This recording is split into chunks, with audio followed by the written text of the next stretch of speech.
We don't necessarily need that. I think on a single column of shade there is. Thanks.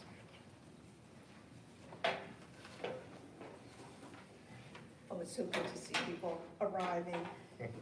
We weren't sure whether we'd have anyone, and here you are. It's great.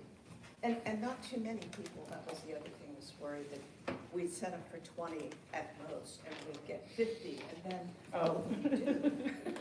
That wasn't gonna happen. I think everybody's very cold. This They're is- sort of holed up. Okay, we're actually live streaming now. It is a good day to be snug and warm, and that's why we're sitting here by the fire. Oh, I see.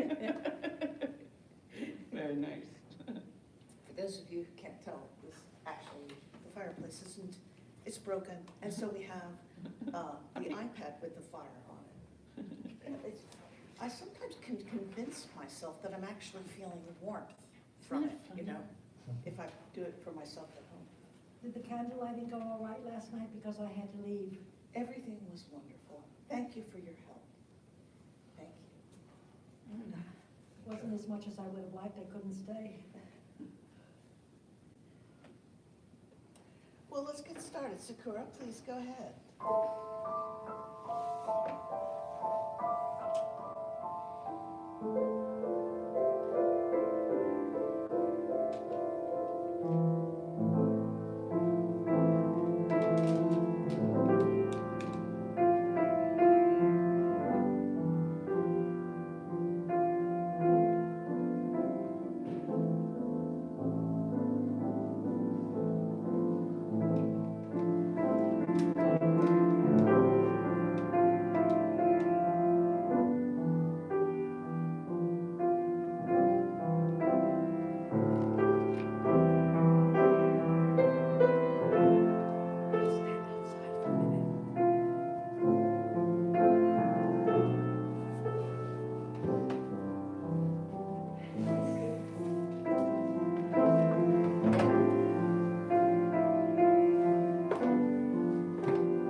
Welcome to this Christmas Day worship service at the Unitarian Universalist Congregation at Shelter Rock. Come on in, grab a seat. And welcome to the folks who showed up here and anyone who may be watching our live stream from wherever they happen to be. I'm Reverend Jaye Brooks, and my pronouns are she and her. And we are here on the land of the Matinecock people. Our other ministers, Reverend Dr. Natalie Fenimore and Reverend David Carl Olson, are off for Christmas Day. Yes, they work very hard last night. Anyway, it's wonderful to be here with you. It's so rare that Christmas actually falls on a Sunday. And we thought it was really important to have the doors open every Sunday. So that's one of the reasons we're here. And this morning we are definitely celebrating the birth of Jesus into all the world's religions. And that's because here at a Unitarian Universalist congregation, we honor one another's religious traditions and backgrounds even as we follow each of us our own spiritual path. So welcome to this service that honors, celebrates, and remembers the birth of Yeshua, a Jewish baby, into a tradition that became Christian and Islamic. So we're going to light our chalice now, because each Sunday we light the chalice of our religious heritage. We do this for our ancestors who taught us through their various religious traditions and by their actions for justice and hope. We do this for our children who are learning the traditions we teach and who learn more from our actions than our words. We do this for ourselves so that we are inspired to remember our beginnings, reflect on who we are now, and spread our wings as we understand who we seek to become. And now a poem by Rumi from many, many years ago. One song. Every war and every conflict between human beings has happened because of some disagreement about names. It is such an unnecessary foolishness because just beyond the arguing, there is a long table of companionship set and waiting for us to sit down. What is praised is one, so the praise is one too. Many jugs being poured into a huge basin. All religions, all this singing, one song. The differences are just illusion and vanity. Sunlight looks a little different on this wall than it does on that wall. And a lot different from this other one. Still, it is one light. And now let's sing Joy to the World. There are 2 verses and they're printed in your order of service.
I just want to tell everyone, Grace and I have both tested this morning, which is why we're singing without masks.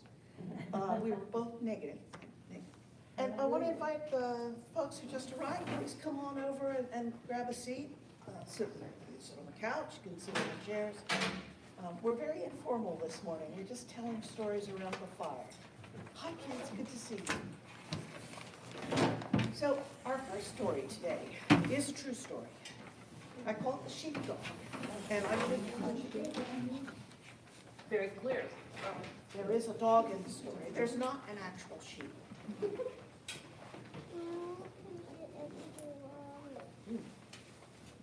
So this happened in my family when I was a teenager, and my littlest brother and sister were 8 and 6. It was a tradition in my family that the children put on a Christmas pageant, a nativity scene for our parents and for the older siblings. I was an older sibling at that point. So it was just the 2 little ones, and they were in the living room getting ready. They were rehearsing for their little Christmas pageant. And so they had set up a manger in what they were identifying as the stable. The manger was a laundry basket.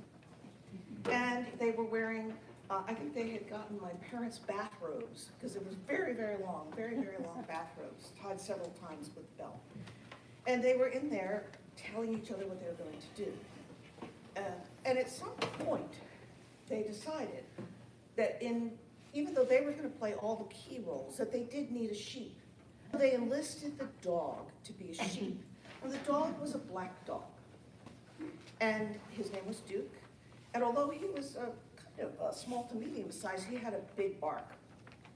And what they decided was that for him to look more authentically like a sheep, they would get cotton balls and scotch tape them to the dog. So none of us, no one else knew this was going on except the two children and the dog. And then some friends came to the door and they knocked and made a loud sound with the knocker. Knock, knock, knock. And of course the dog started to bark and ran to the front door. And knowing we expected guests, I ran to the front door too because I didn't want the dog to scare the guests. And then when I got to the door, I think my brother had already opened the door, and the dog was there barking, and our visitors were just gobsmacked to see cotton balls taped all over this black dog. And it was so startling that I stopped in my tracks, looked at the dog, and suddenly we all just burst into laughter. Oh, we were laughing. And the poor dog immediately stopped barking and ran to the back of the house and hid under a table.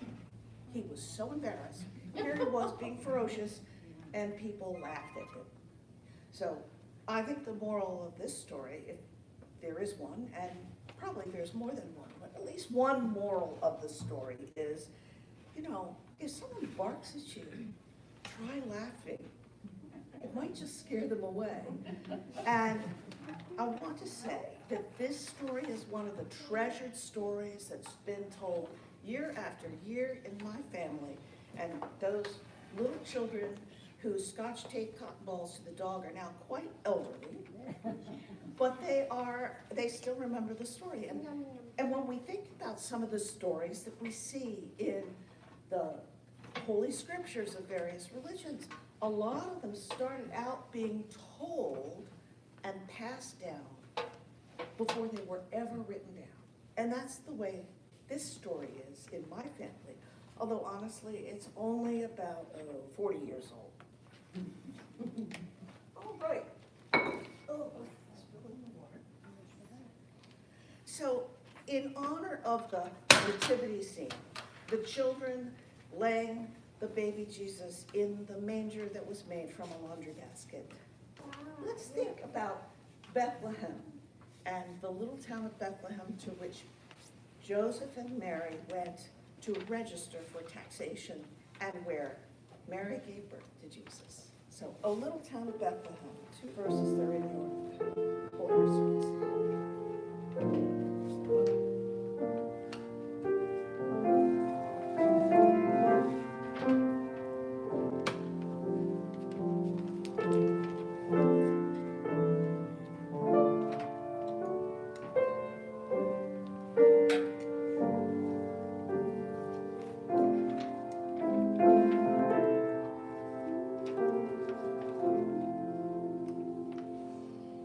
Oh,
Our second story is a story called Earmuffs, and it's a true story.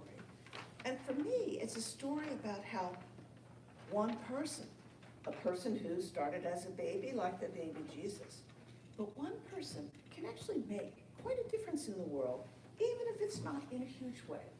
Now, this is a story about Chester Greenwood. Chester Greenwood was very annoyed. It was 1873. He was 15 years old. He lived in Maine. It was winter and he loved to go ice skating. But Chester had a big problem. His ears were very sensitive to the cold, and he had very big ears. Thus, a big problem. It was annoying to have to stop skating before everyone else just because his ears got cold, and when everyone else pulled their wool hats over their ears, Chester could not, because his ears weren't just big and cold, they were also allergic to wool. He needed something to keep his ears warm, but that wasn't made of wool. He thought and thought, then he went to see his grandmother. "Gran," he said, "could you help me make some kind of ear covering, something made of flannel instead of wool?" "Chester," his gran said, "it would be easy to sew up a couple of flannel pads the right size for your ears. But how will you hold them in place?" Chester said, "I've thought about that. I can shape a wire that will go over the top of my head. We could put a flannel pad on each end. The wire will hold the pads close against my ears." "But how will you attach the pad to the wire?" his grandmother asked. "I'll make a loop at each end," Chester said. "We can sew the flannel pads onto the loops. Will you help me?" "Of course, dear child," his grandmother said, and they went to work. A few hours later, Chester went outside wearing his new invention. Some of the kids made fun of him. It's true that flannel ear coverings with a wire across the top of the head were unusual. In fact, they were completely unknown. But Chester didn't care, because now he could skate as long as he wanted. "What are those things?" someone asked. Chester said, "I call them ear mufflers." And pretty soon, lots of people wanted ear mufflers for themselves. It seems that lots of people have ears that are sensitive to cold and allergic to wool. His first customers were from his Unitarian church in Farmington, Maine. Pretty soon, Chester's ear mufflers were so much in demand that Chester and his gran couldn't keep up. They started an ear muffler factory. Chester kept improving his designs too, and eventually he got a patent for his ear mufflers.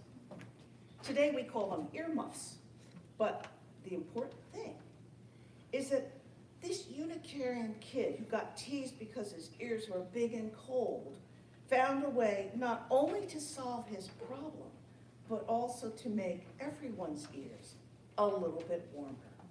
So the next time you put on earmuffs, think of Chester and how his idea became something that we all know about. Earmuffs. Let's celebrate now. We'll sing in just a minute, but we're going to sing Jingle Bells, and I want to tell you a little bit about the background of Jingle Bells. This story was originally written for Thanksgiving by a minister and music director who had served a congregation in New England and then moved to the South and served a congregation there.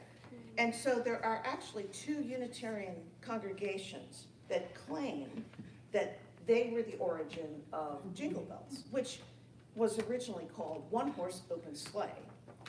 And, you know, to grandmother's house we go. So you can see how it would have been a good Thanksgiving song. And when it had its debut at Thanksgiving, it was so popular that when Christmas rolled around, everybody wanted to hear it again. For me, one of the fascinating little details of this story is that supposedly when the composer, whose name I did not write down, unfortunately, when he was working on the tune.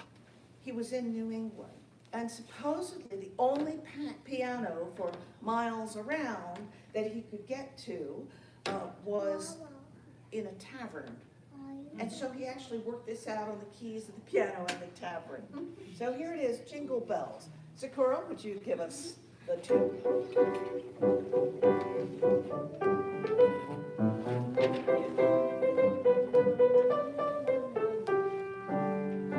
Through the snow in a one-horse open sleigh, o'er the field we go, laughing all the way. Bells on bobtails ring, making spirits bright. What fun it is to laugh and sing a sleighing song tonight. Jingle bells, jingle all the way. Oh, what fun it is to ride in a one-horse open sleigh. Jingle bells, jingle all the way. Oh, what fun it is to ride in a one-horse open sleigh. Oh, okay. In a one-horse open sleigh, o'er the fields we go, laughing all the way. Bells on bobtails ring, making spirits bright. What fun it is to laugh and sing a sleighing song tonight.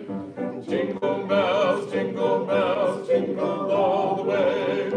Oh, what fun it is to ride in a one-horse open sleigh. Jingle bells, jingle all the way. Oh, what fun it is to ride in a one-horse open sleigh. So today is the last Sunday of the time when we've been collecting donations to feed the hungry, working with the AIDS Center of Queens County and the North Shore Soup Kitchen. Now, we're not going to pass a plate around here this morning, but there is a donation box in the lobby, and you can just drop a donation in it. And if you're watching online, you probably know by now that you can go to our website, UUCSR.org, and find a way to give via the website. And there are, let's see, you can also use PayPal, and there's if you look up the Unitarian Universalist Congregation at Shelter Rock in your PayPal app or online, you'll be able to find how to donate there. All very simple and important. When we think about this cold weather and the families that may need to choose whether to heat or eat, let's be sure we give as generously as we can. Story 3, the babe, is from the Islamic scriptures. It's from the Quran, Book 19, which is also called the Book of Miriam. Miriam is the name that's used in the Quran for Mary.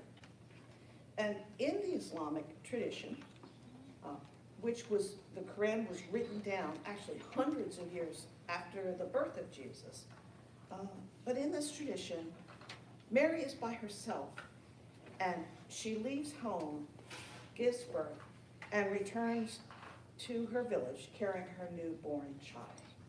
Now, as might happen in any small town, when her friends and family see her with a baby, and they recoil in shock and demand an explanation, because for many, many years, it was not considered appropriate for a young woman to have a baby without a husband.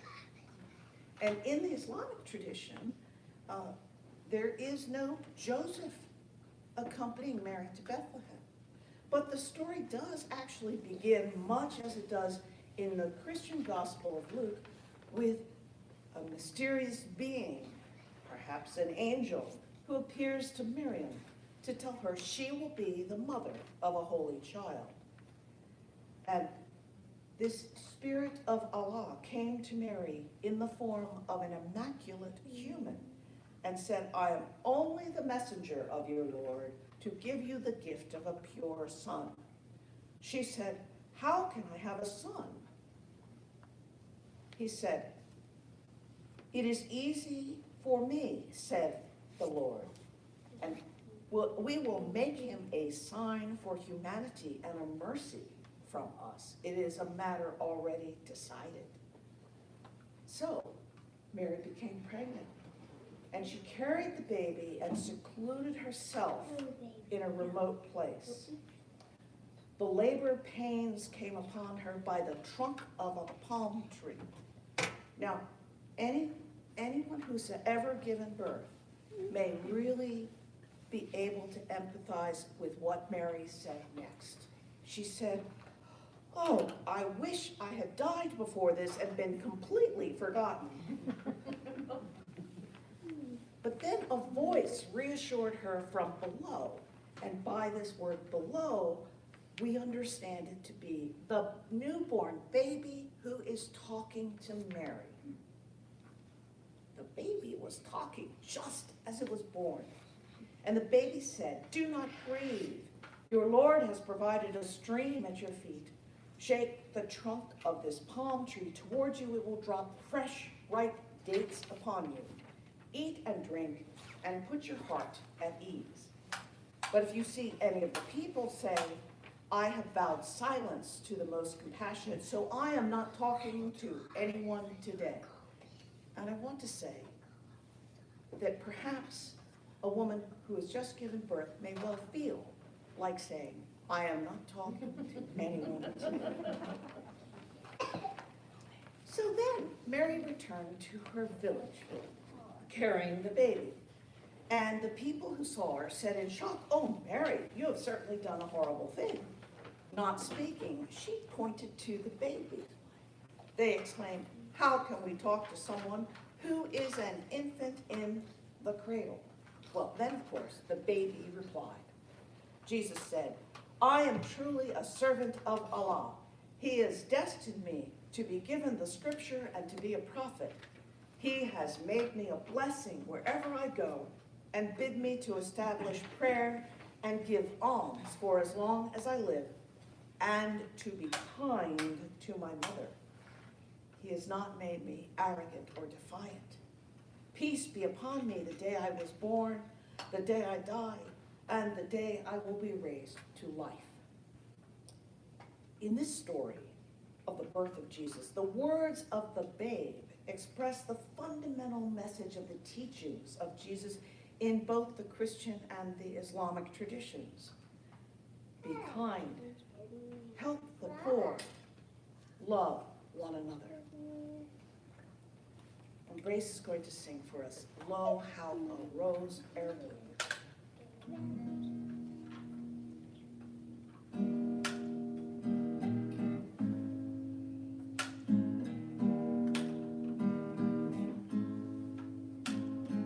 Lo, how a rose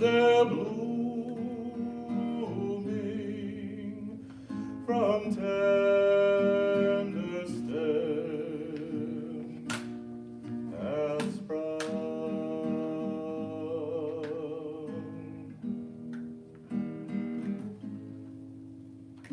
Of Jesse's vineyards coming, as man of old has sung. How did that happen?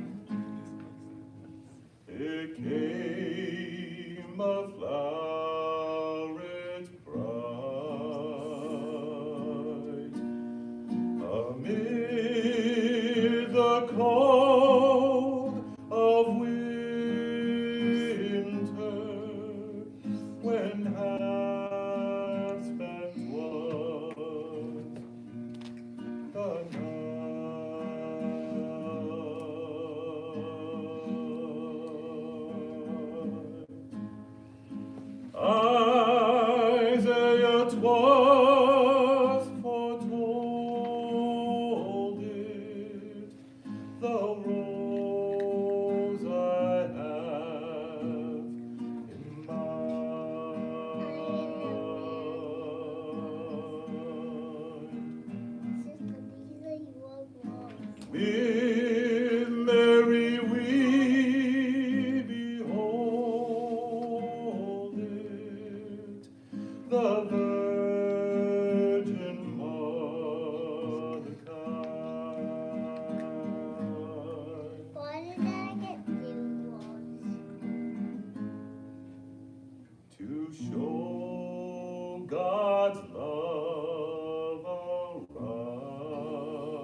So our fourth and final story is a child is born. And this is taken from the book of Isaiah in the Hebrew Scriptures, which predicted the birth of a baby who would be the Prince of Peace. And from the Gospel according to Luke, which has the familiar tale of the shepherds and the angels and Mary and Joseph going to Bethlehem and the baby born in a manger. But this one, I want some help with. You know this story well enough, I'm sure. So, an angel came to Mary and told her, Be not afraid. that was the first thing, yes, which is a good thing for an angel to say. And then what else did the angel say? He told her what was going to happen to her. What was going to happen? She was having a baby. And now, this was a shock to Mary in all of the traditions that we have in which that message was transpired. But then the next thing we know from the story is that Joseph and Mary traveled to Bethlehem, right, to be registered for tax purposes. Oh, even 2,000 years ago, even in this miraculous story, there's taxation. But when they arrive, the innkeeper tells them there's no room at the inn. That's right. So they go to a stable. Thank you. They go to a stable.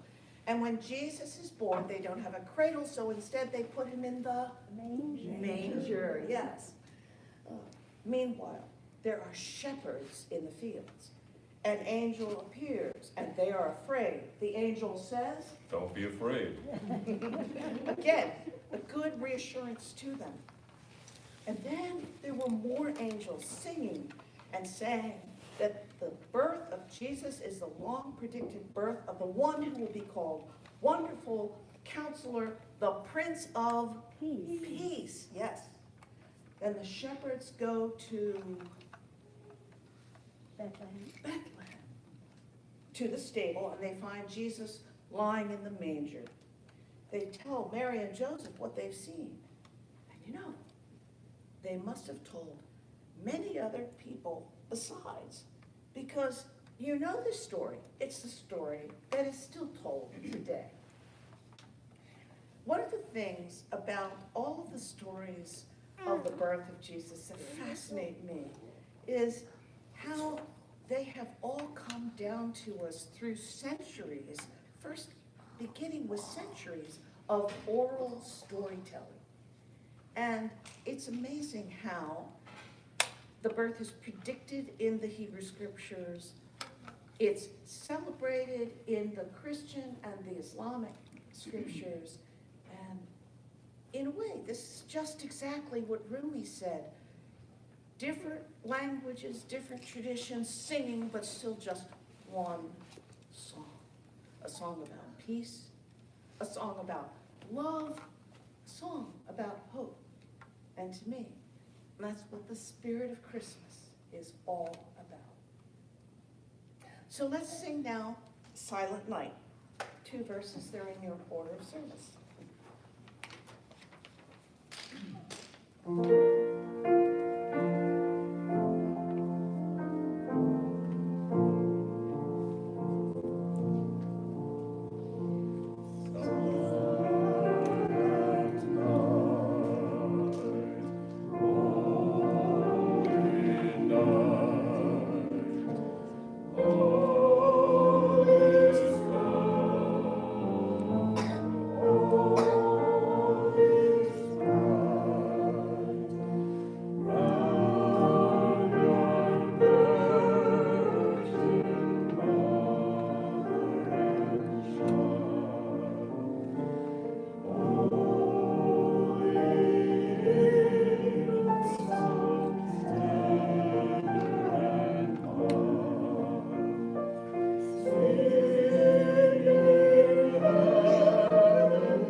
this congregation's words of affirmation. Are they printed in your order? Yes. Good. So please join in saying these words. Love is the doctrine of this congregation. The quest for truth is its sacrament, and service is its prayer. To dwell together in peace, to seek knowledge and freedom, to serve human need, this to be firm and covenant with each other. And now we extinguish our chalice, but not the light of truth, the warmth of community, or the fire of commitment. These we carry in our hearts and out into all the world. Amen. Blessed be and Merry Christmas. Merry Christmas. Merry Christmas, everybody.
Oh, thank you, Sister